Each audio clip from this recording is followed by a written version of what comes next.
오래간만에 보는 것 같은데, 혹시 처음 오시는 분을 위해서, 저는 가은병 원장 기평선입니다.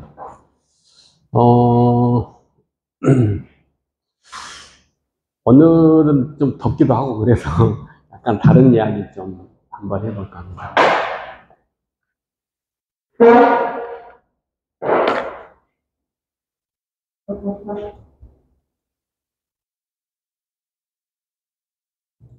네.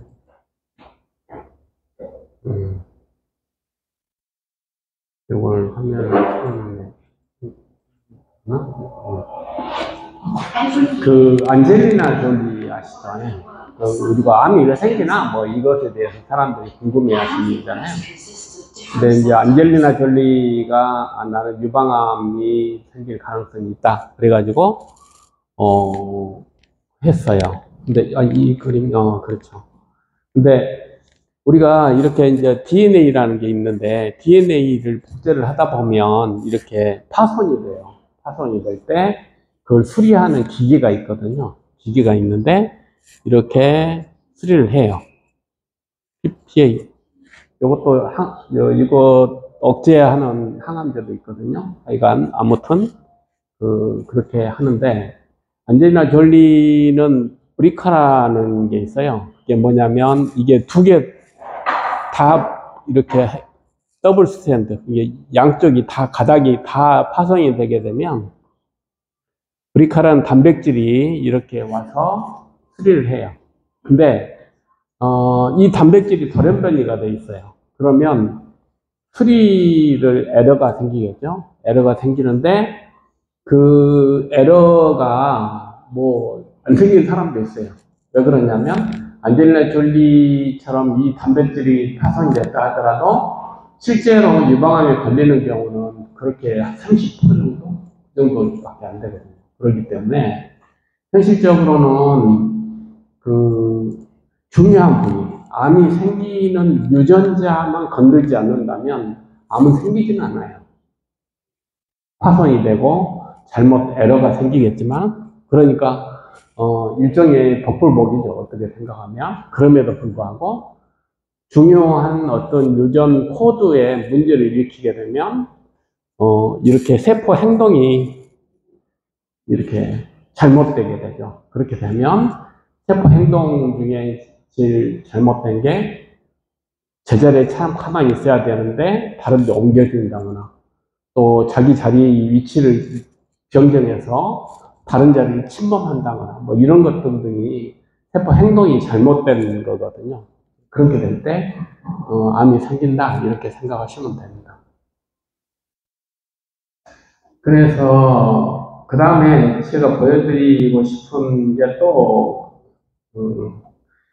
우리 몸이 얼마나 이 역동적인지 한번 좀 보시는 것도 좀 괜찮을 것 같아서 제가 보여드리는 건데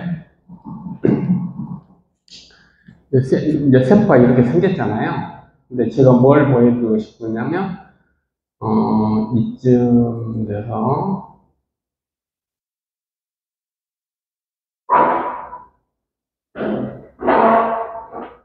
우리가 DNA도 복제하고 메신저 RNA 뭐 이번에 화이자 때문에 많이 아시겠지만은 메신저 RNA를 만들어서 그게 세포질로 가가지고 리보솜에서 단백질이라는 걸 만들어가지고 세포 행동이라는 걸 하게 되는데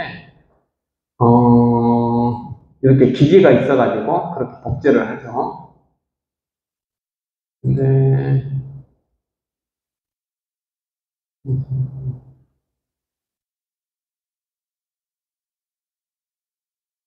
이런 이제 기계가 있어서 복제를 하는데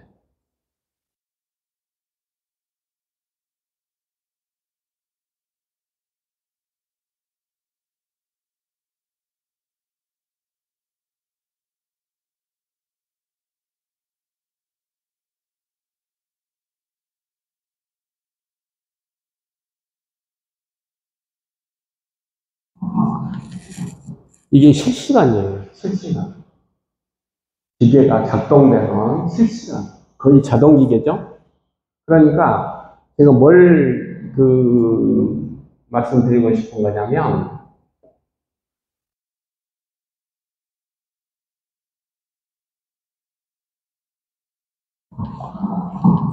아까 그 있는 꼬다리 하나하나가 이게 뉴크레오티드라는 거예요. 근데 그게 이제 그것이 두 개씩 이렇게 합쳐져 가지고 이중 가닥을 만들잖아요. 이중 가닥을 만드는데, 우리가 그 복제를 할 때 아까 하나씩 이렇게 하나가 이렇게 손상된다 그러잖아요. 복제를 할 때 10만 개 중에 1개 정도가 에러가 생겨요. 기계니까. 기계로 하다 보면 에러가 생겨요. 이게, 왜 에러가 생기냐면, 전부, 이렇게 화학식이거든요. 화학식이니까 어떤 상황이 돼버리면, 예를 들어 수석이랑 이런 것들이 에러가 생기게 되면 제대로 복제를 잘 못하는 경우가 생기게 되는데, 그게 10만 개 중에 1개예요.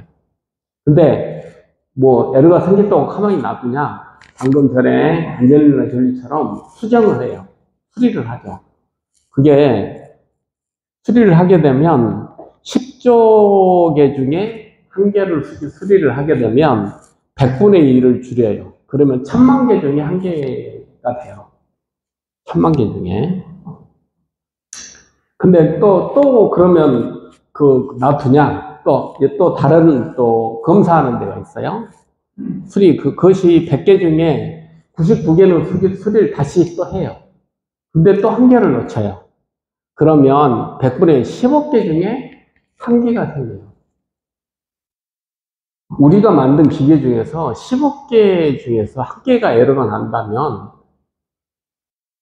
우리 그런 기계 잘 못 만들거든요. 이해하시겠어요?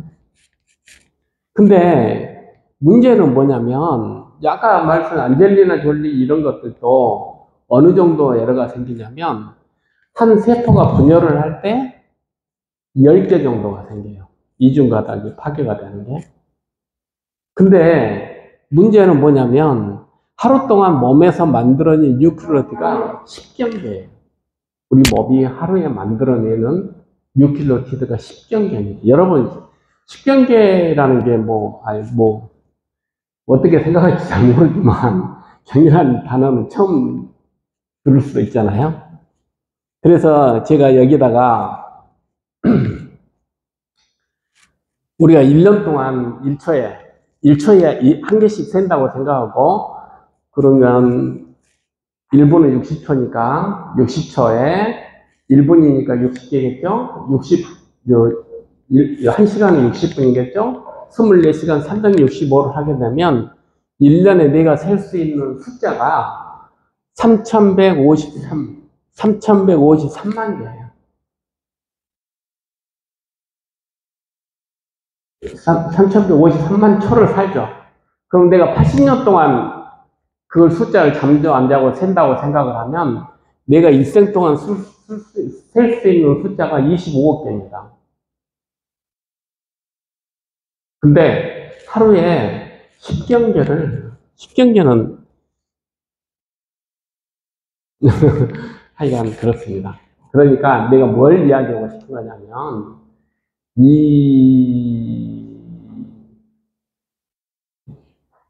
그래서 이걸 어떻게 그냥 전부 어떻게 암을 어떻게 그냥 해버리자 이거에 우리가 예를 들자면 태모다를 준단 말이에요. 태모다를 주게 되면 이것을 엉키게 하는 거예요. 엉키게 하면 태모다를 예를 들어서 태모다를 듣는 사람이 받는 사람이 있어요.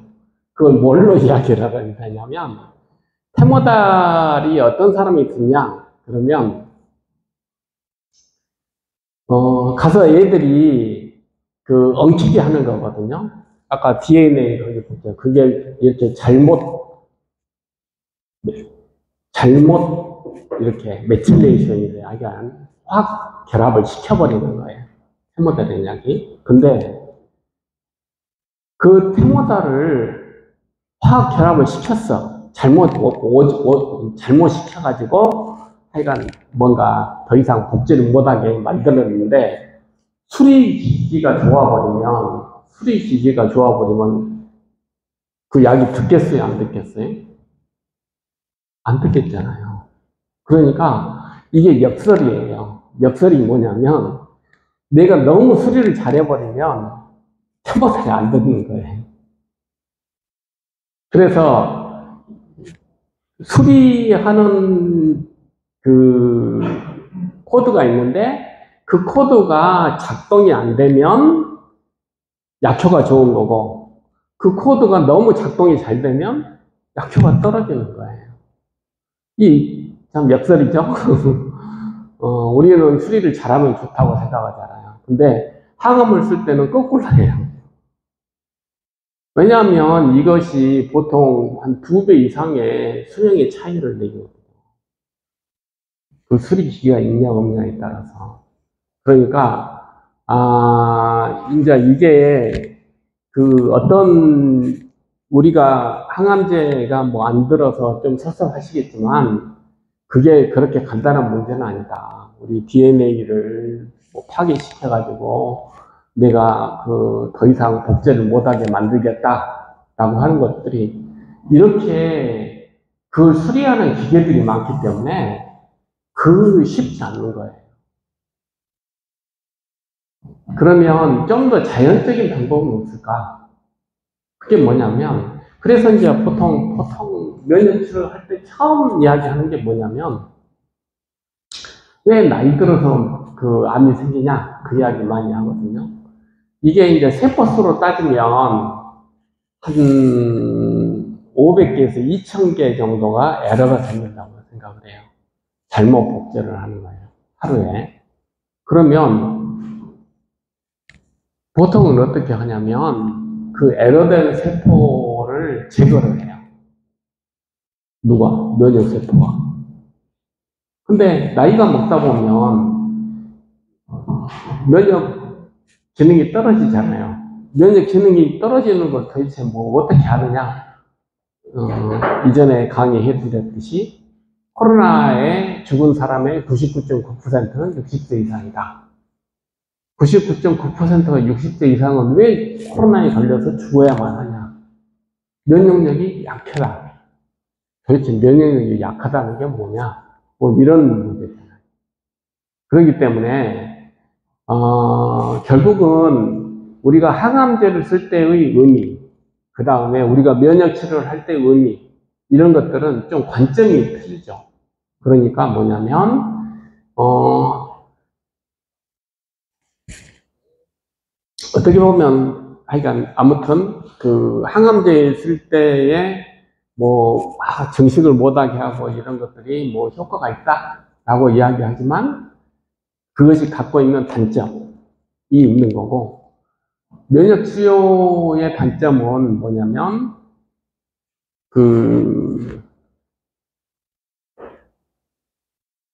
제 개인적인 생각으로는 숫자가 너무 적어요. 숫자가. 왜 그러냐면 우리 몸에 있는 면역 세포 수를 따지지 말고 크기로 따지면 우리 몸에서 코로나를 잡고 뭐 하고 뭐 그런다고 이야기 하잖아요. 면역세포가. 그러면 차지하는 비율이 크기가 어느 정도 될 것 같아요? 한 주먹만 할까요? 우리 면역세포를 모아놓으면 손가락 한마디입니다. 손가락 한마디. 근데 종양은 얼마나 커요? 손가락 한마디 종양이 보셨어요? 그건 척이라고 그러죠. 어떻게 생각하세요? 그러니까 사실은 우리 면역 시스템은 암을 죽이려고 만들어진 시스템이 아니거든요. 바이러스, 박테리아를 잡는 데는 좋은 시스템이지만 이렇게 오래 살 줄 몰랐잖아요. 그렇기 때문에 암이라는 것은 결국 우리가 나이를 많이 먹어서 생긴 문제고 기본적으로 뭐 물론 소아암이 있지만 그건 좀 다른 유전적 문제니까 좀 다른 이야기고 아무튼 대부분은 그게 문제란 말이에요. 그러니까 뭔가를 해야 돼요. 뭔가를 해야 돼요. 우리가 예를 들어서 고혈압이나 당뇨 이런 것들은 그래도 많이 문제를 해결했잖아요. 약물을 통해서 혈압을 조절한다거나 뭐 당뇨를 조절해서 어떤 큰 문제가 사실 합병증이거든요. 고혈압 그러면 고혈압이라는 것이 우리 의사가 병이라고 생각한 것은 루즈벨트 아시죠? 루즈벨트 유명한 얄타회담. 얄타회담과 루즈벨트가 얄타회담 할 때 우리나라 뭐 이게 소련 가져가라 뭐 이렇게 한 게 뭔지 아세요? 그 사람이 살 때 혈압이 200에 100을 했어요. 혈압이. 그러니까 비행기를 타고 대서양을 넘어서 얄타로 갈 때 제정신이 아닌 거예요. 그래서 우리 남북 그렇게 북한 소련도 가져가라 그렇게 한 거예요. 그러고 나서 얄타회담하고 몇 개월, 2개월, 3개월 후에 죽었잖아요. 터져가지고. 그래서 만들어진 진단명이 고혈압이에요. 아, 혈압이 높으면 죽는구나. 그래서 안주, 우리가 5년 내에 뇌혈관 질환이 안 생기려면 우리가 뭘 해야 되나? 혈압을 낮추면은 뇌혈관 질환이 덜 생기더라. 그러면 어느 정도 낮춰야지 다음에 뇌혈관 질환이 덜 생길 것인가? 그것이 고혈압이에요. 어떤 기준이라는 게 내가 다음에 합병증이 덜 생길 방법이 기준이 뭐겠느냐? 그게 고혈압의 기준이거든요. 그러니까 질병이 예전에는 이렇게 뭐 바이러스, 코로나19, 박테리아, 뭐 콜레라, 뭐 이런 식의 어떤 내용이 분명했다면 옛날에는 박테리아가 뭔지도 모르니까 하여간 나쁜 악마가 이렇게 이야기도 했겠지만은 아무튼 그거로 해서 문제를 많이 해결했잖아요. 그러면 고혈압의 기준으로 보면 암을 어떻게 해석을 해야 될 것인가 이 부분에 대해서 고민을 좀 해야 된다는 거죠. 근데 제 생각에 물론 암이 있으니까 어떻게 때려잡자 이것도 좋겠지만 결국 근본적인 이유는 뭐예요? 면역 시스템이 뭔가가 내가 최종적으로 생각을 해보세요. 2,000개씩 생긴다지만 한 달에 1년이면 얼마예요? 곱하기 365 하면 수만 개잖아요. 근데 그것을 내가 놓치고 계속 놓치는 거 반복하다 보면 문제가 생기잖아요. 어떤 이유든 간에. 그러니까 궁극적으로 코로나에 안 걸리는 방법은 젊어지는 방법일 수 있잖아요. 뭐가? 내 면역 시스템이 젊어지면 되는 거죠.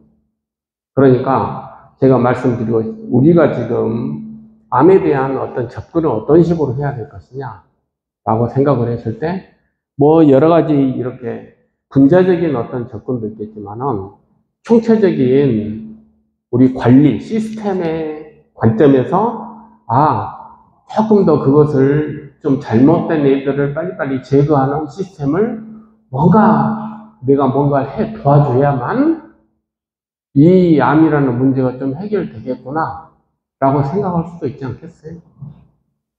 그러니까 잘못된 세포를 우리가 계속 했던 그 부분은 이번에 코로나 때도 거의 이렇게 제가 보면 백신 이야기 하면 항체 이야기만 드립다 하지 세포 이야기 여러분 들어보셨어요? 항체 이야기만 드립다 하잖아요. 항체는 박테리아 바이러스를 위해서 한 거지 세포에 대해서는 좀 다른 이야기예요. 그러니까 우리가 생각하는 면역은 지금 항체 면역이 아니고 좀 다른 세포 면역이죠. 왜? 잘못된 세포를 없애는 건 세포밖에 없으니까. 우리 면역세포가. 항체를 만드는 면역세포, B세포가 아니고 킬러세포가 필요하다 이거지. 잘못 만들어진 애를 죽이는 킬러세포가 좀 더 일을 잘할 수 있게끔 뭔가를 해야만 내 문제가 해결이 되겠구나 라고 생각할 수도 있다는 이야기예요. 그래서 킬러 세포가 이렇게 잘못 오작동 돼가지고 뭐 걸르고 뭐 해서 다 수리하고 뭐 했음에도 불구하고 만약에 분열할 때마다 그 가닥이 끊어지는 건 또 이게 또 하나씩 수리하는 거 또 틀린 다른 기기가 필요하거든요. 아까 말씀드렸듯이 브리카가 필요한데 아무튼 작동이 안 될 수도 있잖아요. 브리카가 뭐 항상 있는 것도 아니고 어쩌다가 뭐 생기면 가서 뭐 하긴 한데 그때 뭐 에러가 또 생기잖아요. 그러니까 제가 뭘 말씀드리고 싶은 거냐면 그래서 또 다른 단어가 있는데 그게 뭐냐면 잘못 만들어진 세포가 있으면 걔를 죽이려고 만든 게 킬러 세포다 이거죠. 그러니까 결국은 원칙적으로 암세포는 죽어야 돼요. 우리 몸속에서. 왜? 그건 놔두면은 우리 생명에서 제일 중요하게 생각하는 게 DNA 보존이거든요. DNA 보존인데 그 DNA 보존하기 위해서 이렇게 수리 기기가 다양하게 많이 있는데 이렇게 복제를 하다가 안 되면 다시 백을 해서 다시 복제해요. 기계가 얼마나 좋은 기계인지. 근데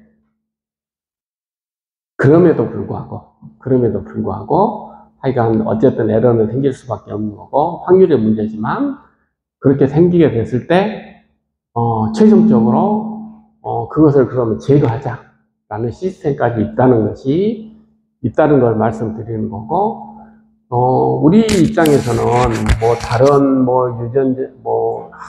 유전자를 분열 못하게 하는 그런 방법도 있겠지만 잘못 만들어진 애를 빨리빨리 제거하는 시스템을 좀 더 활성화시킨다면 나름 훨씬 더 유리할 것이다 라고 생각할 수 있다는 거지. 그게 면역 치료의 개념이에요. 제가 크기를 계산해 보지 않으면 잘 모를 거예요. 도대체 내 몸속에 얼마나 면역세포가 있지? 계산해 보니까 그래요. 그러니까 우리가 생각하는 것보다 훨씬 더 많은 면역세포가 필요하거든요. 왜? 잘못 만들어진 세포가 너무 많잖아요. 그리고 걔들이 세력을 가졌어. 그래서 계속 키워가. 그러니까 걔를 잡기 위해서는 내가 생각보다 훨씬 더 많은 어떤 노력들이 필요하다는 거죠. 그래서 아니 뭐 이 정도 했고 뭐 이렇게 했는데도 불구하고 문제가 해결이 안 된다라고 생각을 할 수 있겠지만 제 생각으로는 대부분 이제 수술을 받잖아요. 수술을 받으면 일단 덩어리는 없잖아요. 그러면 숫자가 적어요. 그러니까 해볼만 해요. 그래서 걔들이 다음에 작동이 안 되게끔 하는데 우리가 노력을 하면 되기 때문에 사실은 승부수가 있는 거거든요. 저도 여기서 제일 힘든 게 뭐냐면 버든이 많으면 그러니까 종양이 커버리면 답이 없어요. 백약이 뭐예요? 내가 장담하건데. 그러니까 우리가 지금 보통 여기 계신 분들은 일단 적어도 눈에 보이는 종양은 없지만 그렇기 때문에 기회가 있는 거라. 숫자가 적기 때문에 우리가 조금만 더 노력하면 물론 제 개인적으로는 큰 종양도 잡는 것이 제 목표예요. 근데 현재로서는 조금 시간이 걸리니까 하여간 보이지 않는 종양은 최대한 어쨌든 저금할 때는 최대한 우리가 해볼 만하다. 이제 그것이 제가 이제 계속 말씀드리는 거고, 그렇습니다.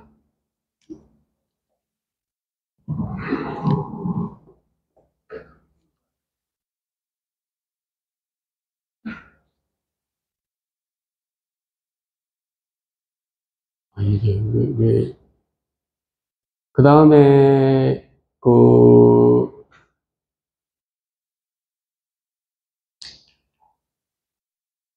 이 그림은 그때 말씀드렸듯이 이제 신경세포만 이렇게 하는 건데, 그 신경세포가 이렇게 복잡하게 되어 있지만 여기에 빠진 게 있어요. 교세포가 빠졌어요. 우리는 지금 교세포가 문제거든요. 근데 교세포가 한 10배 정도 더 있어요. 그러니까 치밀하게 되어 있는 거죠. 그 중에 신경세포만 이렇게 그림 사진을 찍어 놓은 건데, 이 그림은 뭐냐면 도대체 왜 치료가 안 되냐? 이것에 관한 내용이에요. 고민. 그러니까 그렇다면은 저걸 알아야 되잖아요. 도대체 그 교모세포종은 어떤 성질을 갖고 있느냐, 이걸 좀 알아야지 뭐 전략을 세우든지 말든지 할 거 아니에요. 그래서 이 교모세포종이 도대체 어떤 성질을 가지고 있느냐라고 봤더니, 이게 안지오제네시스, 이제 새로운 혈관을 만드는 속성이 강하다라고 이야기하는데, 이게 뭔 말인지 잘 모르실 수 있어요. 그래서 제가 이렇게 설명을 드릴게요. 우리가 뇌의 세포는 4분만 산소 공급이 안 되면 죽어요. 30분 동안 뭐 해가지고 어떻게 해서 살렸다 그런 사람들은 대부분 신분인 거예요. 4분 내에 산소 공급이 안 되면 뇌 세포는 그냥 죽거든요. 근데 내가 요 손가락이 부러졌어. 잘라졌어. 그러면 담아가지고 가면 상당히 많이 살려요. 혈관을 다시 이어가지고. 그게 뭐냐면 조직마다 특성이 있다는 이야기예요. 조직마다. 그러니까 뇌세포는 이게 600g 정도밖에 안 되지만 우리가 쓰는 산소 소모량의 20%를 써요. 크기로 따지면 얼마 되지 않지만 20%는 써야 돼요. 그러니까 그만큼 에너지가 많이 필요하고, 우리가 사실 그 공부하고 그러면 진짜 에너지 많이 필요하거든요. 머리에. 왜냐하면 산소 공급, 산소만 필요하겠어요. 영양분 더 필요하지. 그러니까 혈관이 없으면 얘는 어떤 이유든지 간에 뇌세포기 때문에 산소가 없으면 일단 죽어요. 뭐 일산화탄소 이번에 뭐 하여간 뭐 했지만은 산소 없으니까 사망하잖아요. 그런 것처럼 그 뇌는 특성이 산소를 많이 필요하구나, 그걸 이해를 하셔야 돼요. 그러니까 자기가 크려면 빨리 혈관을 만들어야 돼요. 그래야만 암세포도 성장하니까. 뭐 암이니까 정식을 좀 잘한다 뭐 이런 것도 있을 거예요. 그 다음에 또 특징이 뭐냐면, 다른 종양에 비해서 이렇게 이동하는 능력이 좀 크다, 이렇게 돼 있어요. 이게 별거 아닌 것처럼 보이지만, 여러분들이 왜 종양을 보고 종양이 있는 데를 제거를 했음에도 불구하고 또 재발하냐? 그것의 내용이 뭐냐면, 보통 다 잘라낼 수가 없잖아요. 그래서 최대한 종양 근처에 있는 것들을 수술을 해요. 그럼에도 불구하고 그 5cm 내에 종양이 한 개라도 박혀 있으면 재발하거든요. 근데 얘들은 이렇게 뚫고 들어가는 능력이 많으니까 실제로 이동 능력이 좋아요. 원래 하여간 속성이 그래요. 교세포의 속성이. 신경세포는 그 자리에 있는 세포인데, 교세포는 움직이는 세포예요. 그러다 보니까, 그래서 우리가 수술을 함에도 불구하고 재발하는 거거든요. 그렇기 때문에 그런 속성이 있다, 이런 걸 좀 이해해 주시죠. 이제 그게 침습이에요. 침습이라는 것과 재구축이란 말은 거의 동일한 이야기예요. 왜냐하면 내가 이동을 하려면 옆에 내가 붙어 있는 것들을 떼내야 되거든요. 붙어 있는 걸 떼내야지 내가 이동을 하기 때문에. 그 다음에 아까 제가 말씀드린 페모달이 있는데, 수리를 잘해. MGMT라는 애가 있어가지고 수리를 너무 잘해버려. 그래서 세모살이 안 된다는 이야기예요. 그 다음에 뭐 여러 가지 유전적 변화, 유전적 변화가 있으니까 아까처럼 종양이 생기겠지만, 그 다음에 또 중요한 특징이 뭐냐면, 면역 회피. 이게 면역을 회피하지 않으면 암은 생존할 수 없어요. 아까 제가 처음에 말씀드렸듯이, 면역세포는, 킬러세포는 애를 죽일 때 잘못 만들어진 애는 죽여야 되거든요. 유전적으로 변경이 된 애는 죽이게끔 돼 있어요. 근데 살았다는 이야기는 뭐냐면 애들한테서 도망갔다는 이야기예요. 탐지되는 걸 본인이 회피한 거예요. 그러니까 종양 입장에서도 면역을 회피하지 않으면 살 수가 없기 때문에 반드시 종양이 되기 위해서는 면역을 회피해야만 해요. 왜? 안 하면 죽어야 되니까, 나는. 그러니까 기본적으로 종양이 있다는 것은 면역으로부터 나는 회피를 했다는 걸 의미하는 거예요. 그러면 전략은 뭐냐면 회피를 못하게 하는 거예요. 전략이. 회피를 못하게 하면 죽잖아요. 우리가 실험실에서 보면, 실험실이나 생쥐나 이런 거 보면 면역세포가 얘를 죽여야 되겠다고 생각하면 1시간이면 없어요. 다 녹여서 없습니다. 1시간이면 깔끔하게 녹여서 없어요. 그러니까 우리가 가서 죽여라 이렇게 이야기할 필요 없어. 죽일 체비는 다 있어요. 이미 킬러니까 딱 죽일 체비가 돼 있는데, 죽일 수 있게끔 뽀다리만 주면 되거든요. 단산만 주면 돼요. 요놈이 좀 빨리 없애야 되겠다, 이런 식의 어떤 단서를 주는 게 훨씬 더 유용한 방법이고, 이제 그런 꼬다리를 뭘로 줄까? 그런 게 이제 요즘에 항체처럼 암 백신이라는 거예요. 그렇게 꼬다리를 줘가지고 빨리 면역세포가 죽일 수 있게끔 만들어야지 라고 하는 게 암 백신이고, 기술적으로는 상당히 어렵죠. 어려워서 지금 화이자에서 처음으로 암 백신 이상 성공했다, 이런 이야기도 있어요. 하여간 그렇습니다. 그 다음에 제가 반복적으로 한 이야기가 뭐냐면 종양 줄기세포라는 거예요.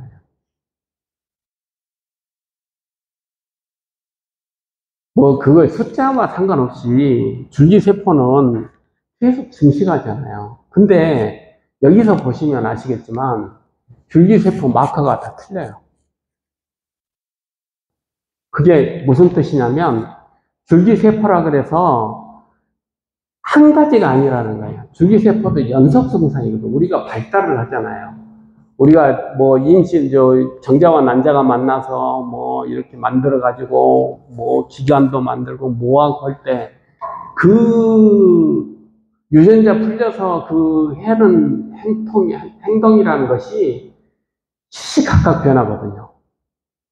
어떤 때 이제 발가락 만들기 시작하자, 어떨 때 머리 이제 만들기 시작하자, 이런 것들이 8개월 동안 얘가 자궁에 있을 때 계속 일어나는 일들이잖아요.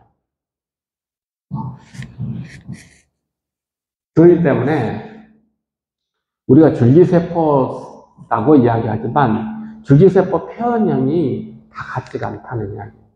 우리가 알 수 있는 게 이놈이 줄기세포구나 라는 것들의 내용이 여러 개다. 그런 뜻은 줄기세포라고 해서 한 개가 아니고 줄기세포도 다양해요. 왜냐하면 어떤 일을 할 때마다 걔들도 변하거든요.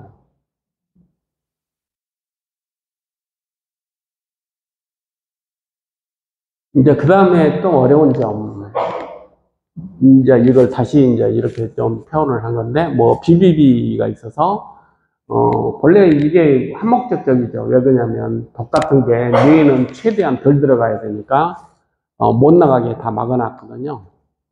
그 다음에 심지어 킬러 세포도 못 들어가게 다 막아놨어요. 왜 그러냐면 가서 쓸데없이 자가면역 생기면 안 되잖아요. 쓸데없이 염증 일으키고 그러면 안 되기 때문에 기본적으로 다 막아놨어요. 그 다음에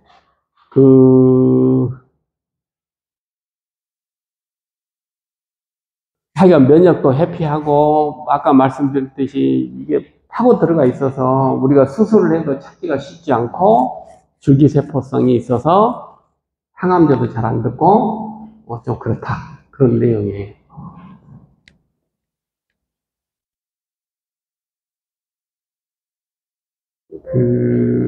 그림이 하나 있었는데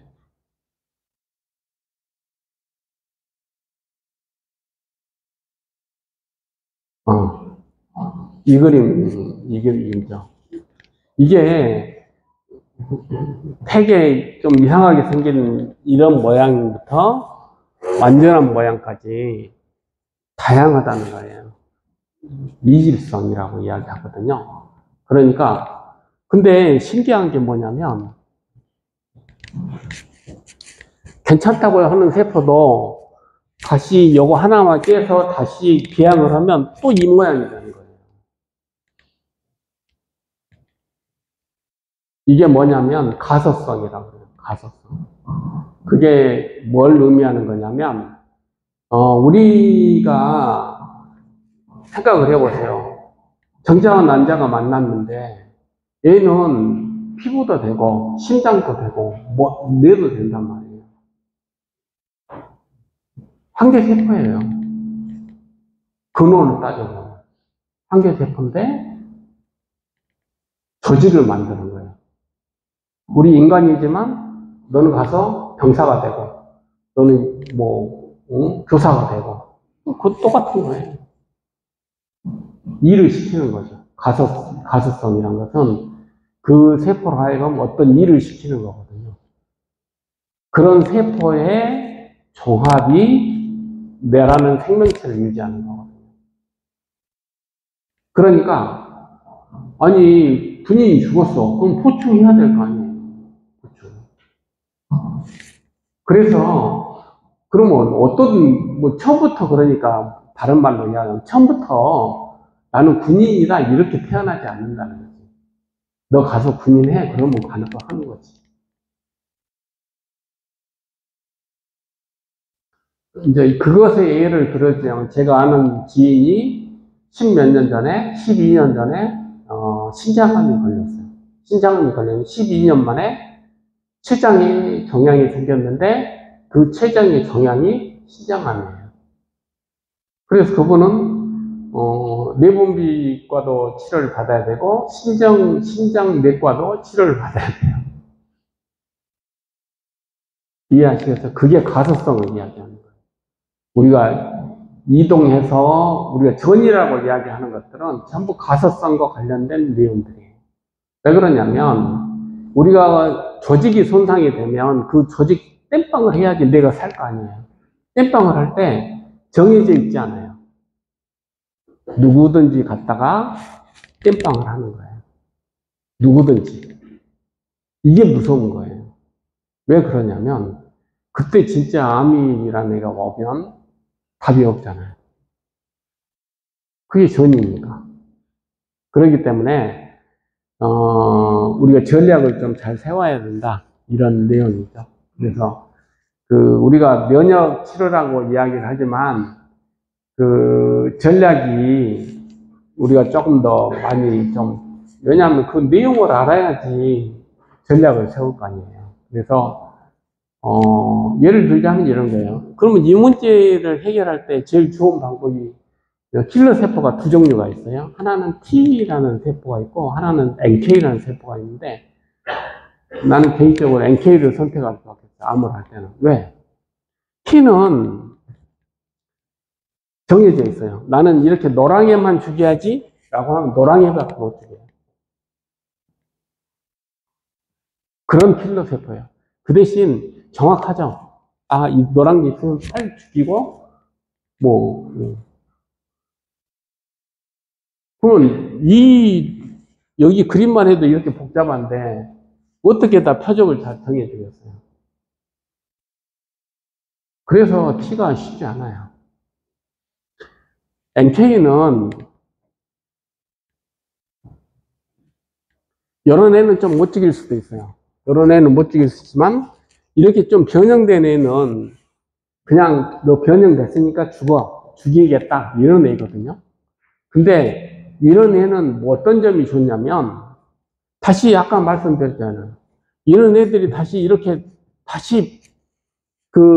이런 모습을 갖는단 말이에요. 이런 애들이 다시 이런 모습을 가질 때 똑같이 또 죽일 수 있어요. 변형됐잖아요. 그럼 또 죽이는 거야. 계속.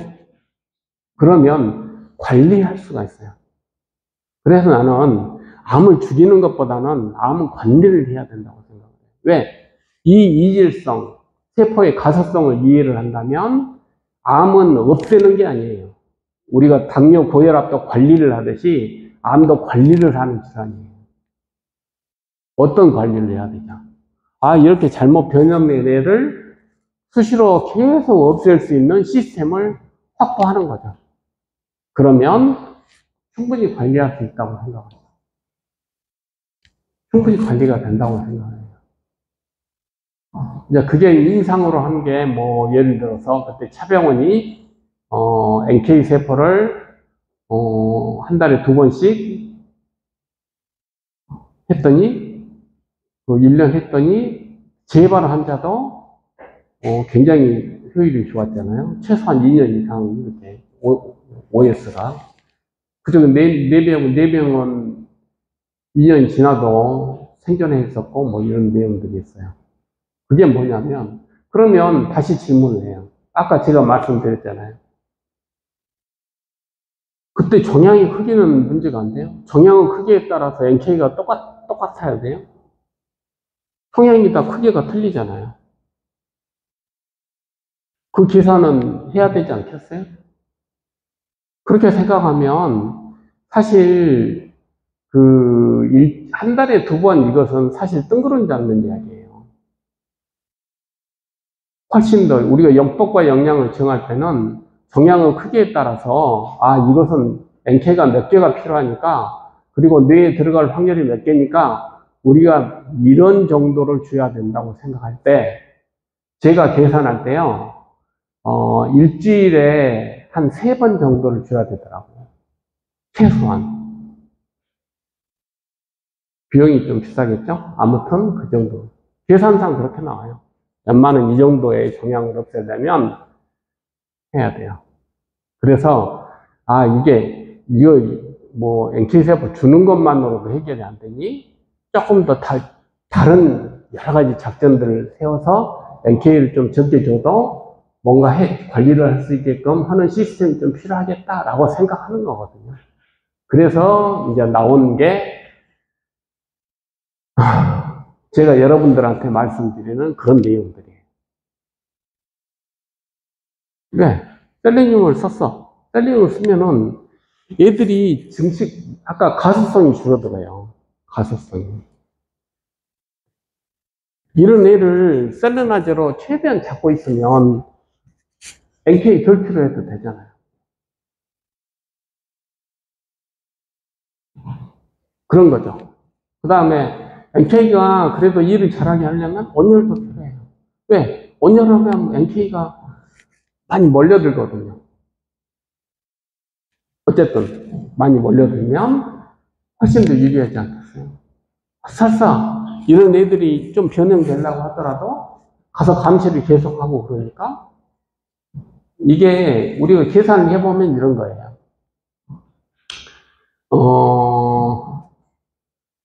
우리가 세포 2,000개당 NK가 하나가 이렇게 감시를 하는데 면역세포 하나가 감시를 하는데 언혈을 하게 되면 500개에서 1000개 정도로 줄어들어요. 우리가 2개가 좋아졌다고 NK가 모여있다고 생각하면 그러면 생각을 해보세요. 동사무소에 경찰이 한 명 있는 거라고 2명 있는 거라고 똑같겠어요? 걔들은 잠도 안 자잖아요. 그러니까 훨씬 더 확률적으로 높아지는 거라는 이야기입니다. 그런 것들. 그 다음에 아까 말씀드렸듯이 면역이 이렇게 노화가 됐다 그러잖아요. 이제 35세가 되면 일단 노화가 되는 거니까 뭐 정도의 차이지. 그게 이제 한 30년 지나면 더 심해, 이제 심각한 상태가 되는 게 60세 이상이겠죠? 그러니까 그걸 좀 더 젊게 해야 하려면 뭔가 좀 신선한 자극이 필요하지 않겠어요? 그러니까 이제 사용되는 게 뭐 미슬토랄지, 뭐 이미코틸이랄지, 자닥신이랄지, 뭐 사이모신 알파 이런 것들이 그런 것들을 계속 일깨우는 거예요. 그래서 새로운 어떤 문제를 잘 해결해라. 그렇게 우리 면역 시스템에다가 자극을 주는 건데 그런 자극이라는 것은 결국은 내 면역 시스템이 젊어지는 거거든요. 그런 거니까 이게 별것 아닌 것처럼 보이실지 모르겠어요. 그렇지만 백신 효과가 얼마나 좋았는지 이번 코로나 때 보여줬잖아요. 그게 뭐냐면 백신은 예전에는 스파이크 단백질을 넣어주는 이제 거기다가 바이러스에 해가지고 집어넣어줘서 거기에 대한 항체를 만들어라 하는 게 아스트라제네카 방법이에요. 근데 화이자 방법은 메신저 RNA를 집어넣어줘요. 그러면 내 속에 들어가서 핵이 안 만들었지만 그 메신저 RNA 있으니까 세포질에서 단백질을 만들어요. 그게 무슨 단백질이냐면 코로나 바이러스 스파이크 단백질이에요. 그러면 이건 내 단백질이 아니네? 라고 거기에 대해서 항체를 만들어요. 근데 그냥 단백질을 만들어서 무조건 항체를 만드는 게 아니고 이건 적이다 이런 느낌이 있어야 항체를 만들거든요. 그래서 그 느낌을 갖게끔 해주는 게 보조제예요. 보조제인데 그 보조제는 상당히 우리 몸에 이질적인 거예요. 내 몸에 이질적인 게 들어오면 내 몸은 거기에 대해서 정신이 파딱 나게 돼 있거든요. 그러면 항체를 만들어야 되겠다라고 생각을 해요. 그래서 그 보조제는 굉장히 이질적인 것들이 많아요. 물론 사이모신 알파는 내 몸에서 항체를 만들려고 하는 호르몬이니까 그건 이제 뭐 내가 갖고 있는 거고 나머지 미슬토나 이런 것들은 이상한 애들이잖아요. 이상한 애들인데 그것에 대해서 항체를 만드는 것을 인식하게끔 해주는 게 탁월해요. 화이자가 그걸 도대체 뭘 집어넣어야지 항체를 잘 만들까? 왜 그러냐면 메신저 RNA 방법은 처음이거든요. 그러니까 도대체 메신저 RNA는 도대체 얼마나 넣어야 항체를 만들까? 보조제는 뭘 넣어야 진짜 항체를 잘 만들까? 방법을 몰라가지고 몇 번을 해봤냐면 1000번을 해봤다는 거 아닙니까? 1000번을 해서 영법과 영양을 정한 거예요. 제가 뭘 말씀드리고 싶은 거냐면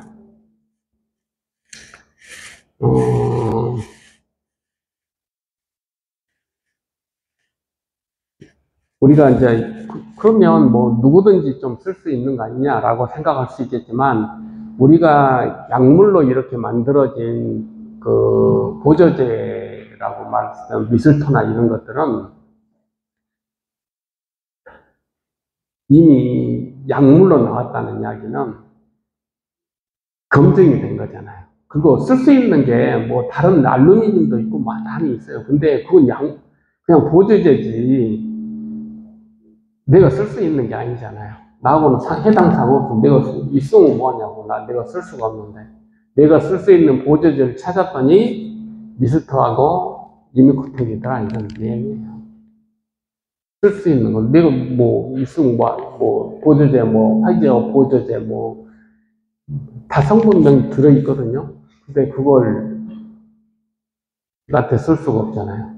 그러니까 현실적으로 내가 사용할 수 있는 것, 이런 것들을 찾다 보니 이제 그게 골라졌다. 이렇게 생각하시면 돼요. 이제 그렇습니다. 그래서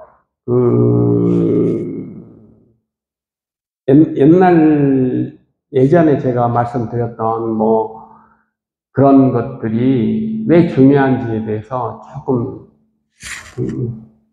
다르게 좀 설명을 해보려고 오늘 준비한 건 이런 내용이었습니다. 혹시 궁금하신 게 있으시면 오늘 제가 다시 한번 정리를 하자면 우리 몸도 하여간 유전자를 이렇게 깔끔하게 만들려고 노력은 한다. 그럼에도 불구하고 잘못 만들어진 불량품은 나올 수밖에 없다. 세포 단위로 따지면 500개에서 2000개 정도 된다. 근데 여태까지 문제가 안 된 이유는 뭐냐면 그걸 나름대로 다 제거를 했기 때문이다. 근데 나이가 들면 걔들 능력도 떨어지고 살의 능력, 만들어진 것도 많아질 수밖에 없어요. 그러다 보니 그것이 누적이 되다 보니까 결국은 종양이라는 게 생겼고, 그렇다면 우리가 뭐 종양세포를 당장 죽이는 그런 방법도 있겠지만 우리 몸이 가지고 있는 본질적인 어떤 능력을 좀 향상시켜서 종양 문제를 해결해 보자 하는 게 면역치료고, 그렇다면